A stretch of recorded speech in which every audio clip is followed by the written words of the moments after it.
Hello, everyone. Welcome to BizzTalk World Talk Show presented by Clickaway Creators.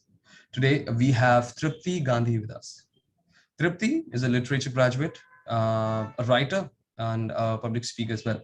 She's the founder and CEO of TBLS Edu Federation and has been mentoring 500 plus students in Pan India about careers and choices. She was also recently awarded by Businessman as the best emerging startup in education of the year 2021. And we have so many things more to discuss about Tripti. So I'll pass the baton to her. But before I do that, without further ado, let me introduce you to the lady herself. Hi, Tripti. How are you doing? Hi, I'm doing great. Thank you so much for having me here, and hope you're doing well too. Yeah, pleasure is all ours. Thank you very much for joining us for this session. All right, it's time for our viewers to hear something about you in your own words. So my first question, of course, would be like a classic way of biz talk. Please brief us about your journey so far. So TBLS Edu Federation is like a 3-year-old journey now. So I started it back in 2018, in the very first year of my college. It stemmed out of a thought that I wanted to create a stereotype-free platform wherein everybody has an equal access to opportunities, right? I somehow, felt that only a few could got an opportunity to stand out of the crowd, and then they ace the game. But what about the rest? So while thinking about the masses, we started doing, events like talent hunts, Model United Nation conferences, TEDx, summer schools, etc. But that was not solving the purpose. Slowly and gradually, we thought, we had to work at the ground level, and that is where we started working with schools. Mm-hmm. Helping them, indulging that thought process in the building years of formation, so that they come out as super warriors, what I call them. This is like a short journey which has been there. How you really do it? I mean, if you can, go a bit deep into this, how you really try to do it, or how you're really, achieving your goal right now? So we offer schools the combination of academic clubs, right? I have got clubs like readers and writers, entrepreneurship, MUNs, then have personality developments, wherein they get a deeper insight and they actually evolve as individuals. Mm-hmm. They try and understand that where their interest really lies. Because when I was in class 10th, 11th, I realized it quite late that yes, I was passionate about literature.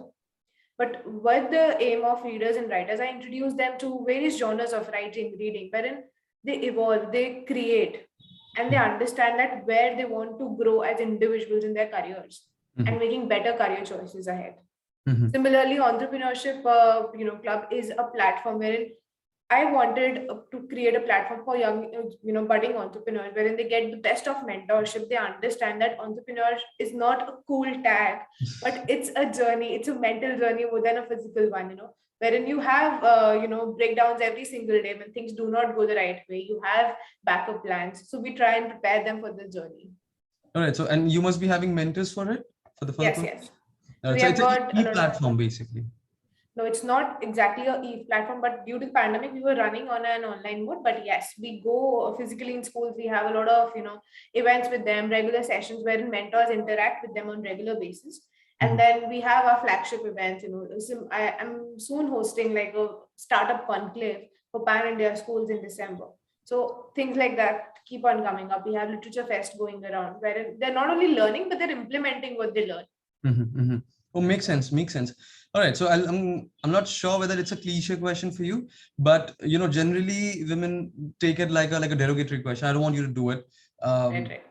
Everybody's same right now, but in business there is a difference when it comes to a woman and a man. There are some obstacles then we as men, we cannot come across to, be it harassment or different sort of harassment and all these sort of things. Did you face any obstacles in your path of success? And if yes, I believe the answer is yes. So I would eliminate that question, but how did you really overcome and supersede them? So I guess stemming out from a very traditional family, I guess the first very obstacle was that it was very hard to convince that I come from a core traditional business family. So wherein my father stemmed out of an approach that either she should be a doctor or a teacher, the safest, the safest so-called professions for girls. But as I evolved, I was passionate about writing. I published my first book. That came like a stroke to him. Okay, this is not something what he had planned for. And then TBLS stemmed out of. So it took him a lot of time to sink in the fact that yes, she is capable of doing it, and she is passionate about it. And moving on, I guess this is something which we all, all parents have, that fear for their children. I guess that is the basic tradition mindset set for boys and girls, that boys are more, they're outgoing and they can handle things, whereas females cannot do that. So when he actually saw me interacting with so many people, arranging, running here and there, all around the corners. So he still has his own doubts, his own insecurities, if she's not able to manage, how can I just leave her out there? But yet again, with time, I guess that will sink in. No, that's right. That's right. I mean, a typical father behavior around the globe makes sense. In terms of corporates, what were the issues that came across to you? So I guess, as you said in my introduction, I came out of a literature zone. I was not acquainted to the corporate fields. Whenever I was working, I did had a fair, experience when it came to content writing and all of these stuff, understanding how corporate works and then evolving every day. I guess survival of the fittest is the new trend, and you have to evolve every single day. When you sit, you brainstorm, you try and establish something. So when we actually launched our services and products, we were all set to go there in the schools and teach. But yet again, the pandemic hit us. And then shifting everything to online. And then again, now when things are opening up, going back to offline, that has been a challenge. And I guess obstacles are something which make you better with every single day. They try and make you realize that your potential, you've not reached the max of your potential. So I see it in a very different way. Okay, it's a challenge which comes our way, and I guess that is something which polishes you to your maximum potential. That's right. There's a very beautiful saying in States. I mean, it's not the size of dog in the fight; it's the size of fight in the dog. So that really matters. Talking about entrepreneurship, it has various stereotypes attached to it. I mean, as you said, the cool thing about being an entrepreneur. Would you like to address, some stereotypes? What are the issues that come across to it here? Absolutely. Working with a lot of school children, I understood this notion that, when they come up from a very well-off family, they actually take things for granted. And they think that being an entrepreneur, just because they have good financial backups, will give them an opportunity to be out there and they will be successful. This is, I guess, the basic notion today's generation is carrying with them. But I guess it is high time people realize that, yes, it's not really cool to be an entrepreneur. You have to be there like 24/7. And like, this I realized really late, when you work in the corporate, you're not responsible for a lot of things. You have a specific job role and, you have those 9 to 5 timings fixed. Right. But here, I guess you start working after 10 p.m. and you work, I don't know till what hours. Breakdowns that, journey to, and the potential to take it forward, to lead. Right? There's so many people you're responsible for. They're earning through you. It's very important to understand. And these are the basic stereotypes, I guess, a lot of, younger generation coming up as budding entrepreneurs do not realize. They actually realize, that they can make money out of everything. And I guess entrepreneurship is much more than making money. And again, as my father had his own stereotypes, the parents also do have it. But yet again, when they put everything and serve everything on the platter for their students, they do not understand this factor that they would not learn. Things which are served easily are taken for granted, and everything should not be served on a platter. They have to have their own journey of hardships to understand that wherever they are, they've reached it and they earn it and they deserve it. That's right. I mean, my father is also a businessman, just to share. My father is a businessman and he always wants me to, join business, but I love what I do. So, I mean, he's like a chill pill guy. So he's just like, do whatever you want to do. In the end, if you want to come back, I'm always there. You got lucky there, I guess, but I guess business families, they always want their male child to take over their business. No, that's what I mean. It's, a convincing power is what you need. So I'm blessed with that. TBLS Edu, you, as you said that, when you started and then then COVID happened, then you have to shift it to the E and then come back, to the classic way of performing your tasks. The growth and development affects. So how has been the growth for TBLS? I mean, if you can guide me through the journey of a venture, I mean, in a more detailed manner, I would say. So as I said, when we started 3 years back, it was a very random idea. So I was sitting and attending this TED talk by Rudrani Chetri back in Shivaji College. I was representing my college there, and she was discussing about what all challenges transgenders actually face. Mhm. When she talked, she made so much sense. I had a chance to interact with that community very deeply, and I have got some very good friends there. And then I understood, the kind of hardships they were facing. So I guess that somewhere struck a deep chord inside me, that why are we treating everybody, so differently? I guess the basic gender of a human is being a human. I see it that way. So I had this discussion, a fair discussion with one of my seniors, and I told her that I really want to do something and I want to establish a stereotype-free platform. Mhm. And legit, within 15 days, we organized this talent hunt. But I did not realize that that will actually become into a venture. So I still remember, the day we were launching TBLS. I was standing beside my mom and said, "Oh shit, this happened and shit just got real." So that was the time I actually realized this happened. Then moving on, we did a lot of conferences. I was working in Delhi, Amritsar, a lot of states of India. Mhm. But while working, I understood that, again, the trend has been following the copy trend. Mhm. Children get inspired with each other, but not with their journey, but because, they're up there, wearing formals, looking very classy. So when Mhm. I was going into a lot of conferences, students wanted to be a part of it just because they looked good. They wanted to be of that standard. They wanted to, be or probably belong to a particular class. Mhm. So I guess that was high time for me to realize that we have to work on deeper levels. And also with the fact that my siblings were growing up, I guess we do not have much gap. I did have clarity in terms of my career, Mhm. Mhm. but they were very confused, my sister and my brother, while growing up.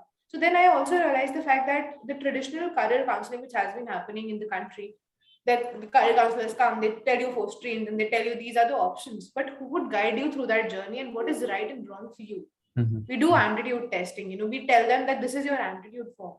Where does the passion lie? Mhm. If plan A fails, what is the plan B? What is the plan C? And I guess that is something which forces them to take abrupt decisions. They try and follow their friends, we will become really cooler, we pick up non-medical. But trust me when I say this, I have seen like 70% of the children dropping out of non-medical after Okay. their class 12. They again go to commerce, they pursue MBA. I don't understand why. I guess when I see my college journey, I was a typical nerd till school. So I started learning when I entered into college. Right. So the placement cell of my college was just establishing. I became the foundation member, and Mhm. that is how I guess the journey simultaneously started. TBLS was stemming out, and I was learning a lot of things. So that probably made me realize that they need mentoring. They need something which is much more than counseling. They need hand holding Mhm. till the time they are free to run on their own tracks. Mhm. Mhm. So what you So basically mean by growth and development, especially for your organization, I guess it reflects to value creation. I mean, your journey absolutely. starts from value creation, and every discussion that we are having surrounds with this term. However, we haven't used it till now in the whole session since so long. We have been discussing like 15-20 minutes now. We haven't used this word. I guess this is the main thing that you want to reflect or is reflecting from your conversation. Right. As you said, you have been in touch with students. Of course, I've lost connections with students now since long, but what I see around myself, yes, I mean, these fake, how should I put the quotes, work in silence, let your success, like let your Lamborghini make noise and all these sort of things. So Right. entrepreneurship, it's not about a three-piece suit and a Lamborghini. It's about value creation first of all, and if that value creation makes sense, everything makes sense. That's what Absolutely. I learned from you. All right, okay. Being a young entrepreneur, Tripti, it comes with so many challenges. I mean challenges like the basic one, team management. I mean, I also have a team, so sometimes it's like a head banging task for me, like what to do I and agree. how to really manage it.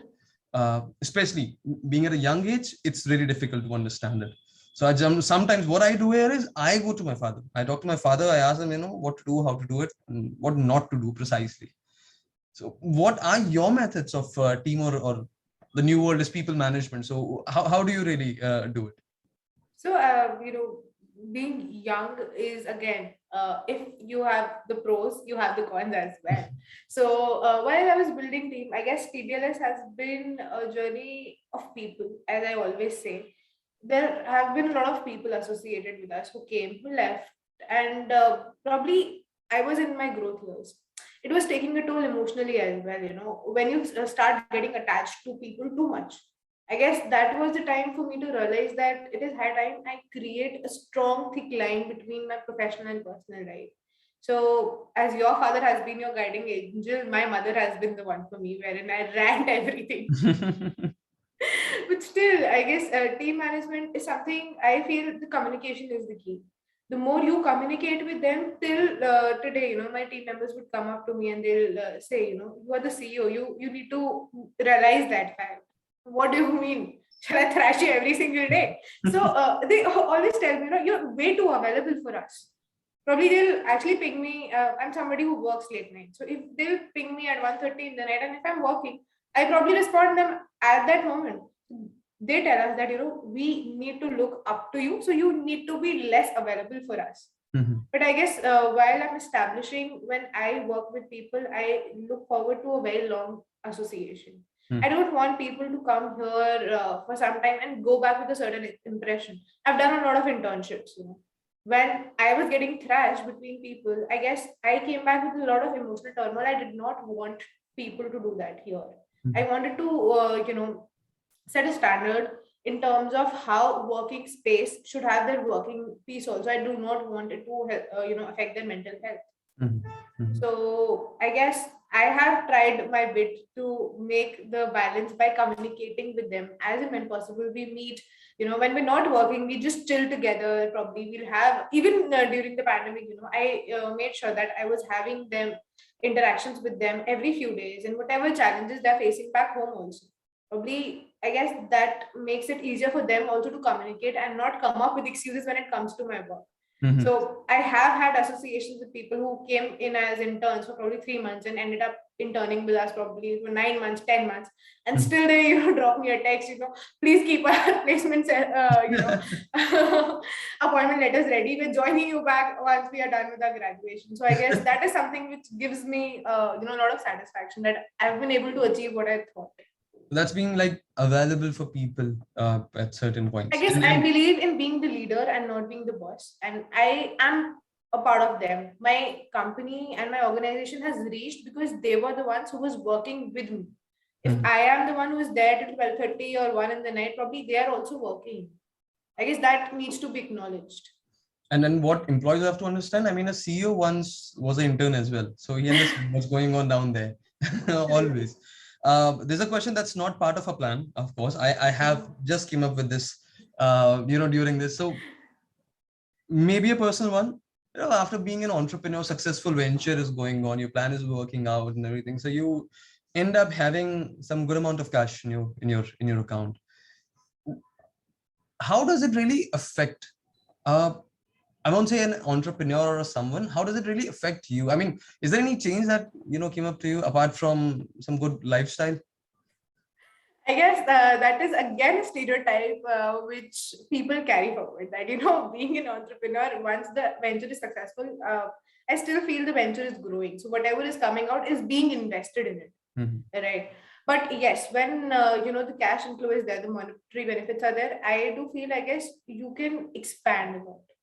So my vision has opened up in a lot of terms, which was restricted because of the constraints, right? Because of the funding constraints, what you say, because I guess every entrepreneur must have been through that phase mhm, wherein they're trying to build something, but they're unable to because they need team A.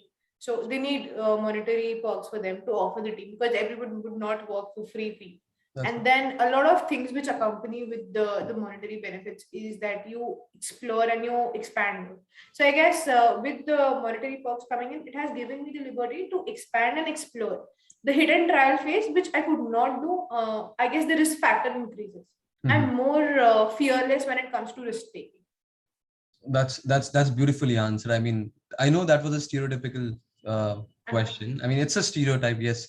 When someone says like it's a, the venture is like it's evaluated for like $10 million. So it doesn't mean that the founder has $10 million in his pocket. I mean, so the other day I was reading about this venture. I guess you quoted that startup was valued for approx 20 billion or something. And when they actually checked, they have not started earning in real terms. I was shocked. What's happening? I guess that is also one aspect of entrepreneurship. I mean, Amazon became profitable in 2018. Absolutely. Yeah, yes. 2018. So I mean, that was shock to me. What's going on there? But then when you come up to, when I talk to entrepreneurs like you, I mean, and I understand there are so many things. There's just rolling a ball to investor to investor to investor, and then you finally just get profit. So it's a crazy thing to understand, especially for our viewers. But for Tripti, I mean, there are so many things to learn more. But I guess we are short on time here. But it was a great discussion. I mean, it was a really candid discussion, and I really personally enjoyed it. So let's end this session with some thank you notes here. I'd like to thank you, Tripti. Thank you very much for sharing such great insights with us about you, about your venture, and about your journey so far. And of course, we look forward to having a chat with you again in the future on some training topics in the international business industry. And for our viewers, if you like this chat with Tripti Gandhi, please make sure that you click on that like button, share this video as much as you can, and subscribe to Clickaway Creators YouTube channel to appreciate what we do. And you have more coming in from budding leaders like Mr. Tripti Gandhi. This was Sagar. Thank you so much. Pleasure is all mine. Thank you very much. And this was Sagar for BizzTalk World signing off. Thank you very much.